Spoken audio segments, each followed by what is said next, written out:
যুক্তরাষ্ট্রের নিউ ইয়র্কে বাংলাদেশ সোসাইটি ইনকের আয়োজনে পবিত্র কোরআন তেলাওয়াত প্রতিযোগিতা, দোয়া ও ইফতার মাহফিল অনুষ্ঠিত হয়েছে। নিউ ইয়র্কের কুইন্সে প্রায় 9 শতাধিক অতিথি এ সময় উপস্থিত ছিলেন। বাংলাদেশ সোসাইটি সভাপতি আতর রহমান সেলিম, সাধারণ সম্পাদক মোহাম্মদ আলী, সহ-সভাপতি, কোষাধ্যক্ষ ও সহ-সাধারণ সম্পাদক সহ কমিটির কর্মকর্তারা অতিথিদের স্বাগত জানান। এতে বাংলাদেশের প্রায় প্রতিটি জেলা সংগঠনের সভাপতি, সাধারণ সম্পাদক সহ স্থানীয় গণ্যমান্য ব্যক্তিবর্গ উপস্থিত থেকে প্রতিযোগিতা উপভোগ করেন।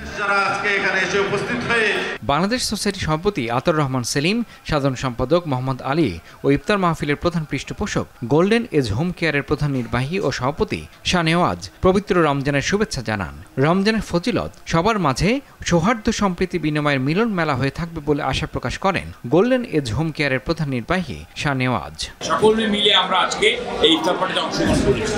একটি বিশেষ কথা বলতে হয়, যেটা হলো জাস্ট ইমিডিয়েট যে কমিটিটা ছিল সেই কমিটির প্রতিটা লোক আজকে অংশগ্রহণ করেছে ইফতার পার্টিতে এবং তাদেরকে সম্মান জানানো হয়েছে। বিগত দিনে যারা এই বাংলাদেশ সোসাইটিতে প্রেসিডেন্ট হিসেবে কার্যক্রম চালিয়ে গিয়েছে। এছাড়া যুক্তরাষ্ট্রে বসবাসরত বাংলাদেশিদের নতুন প্রজন্মকে এ ধরনের আয়োজনের সাথে সম্পৃক্ত করতে পারায় সবার প্রতি কৃতজ্ঞতা প্রকাশ করেন বাংলাদেশ সোসাইটির সভাপতি আতর রহমান সেলিম ও সাধারণ সম্পাদক মোহাম্মদ আলী। এছাড়া আসছে সময়ে সবাই এক হয়ে যুক্তরাষ্ট্রে বসবাসরত প্রবাসী বাংলাদেশিদের ঐক্যকে আরও শক্তিশালী করার প্রত্যয় ব্যক্ত করেন কমিটির নেতৃবৃন্দ। পরে মুসলিম উম্মার শান্তি কামনায় দোয়া করা হয়। বিসমিল্লাহির রহমানির রহিম।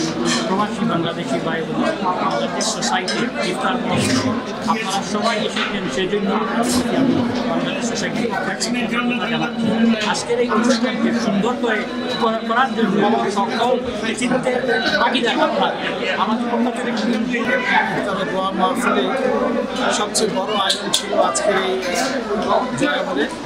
আমরা প্রায় 1000-এর উপরে আমাদের প্রবাসী ভাই বোনেরা আজকে উপস্থিত হয়েছেন। বাংলাদেশ সোসাইটির ইফতার আয়োজনে চলমান বিষয় ছিল। ইমরুল হাসান, RTV।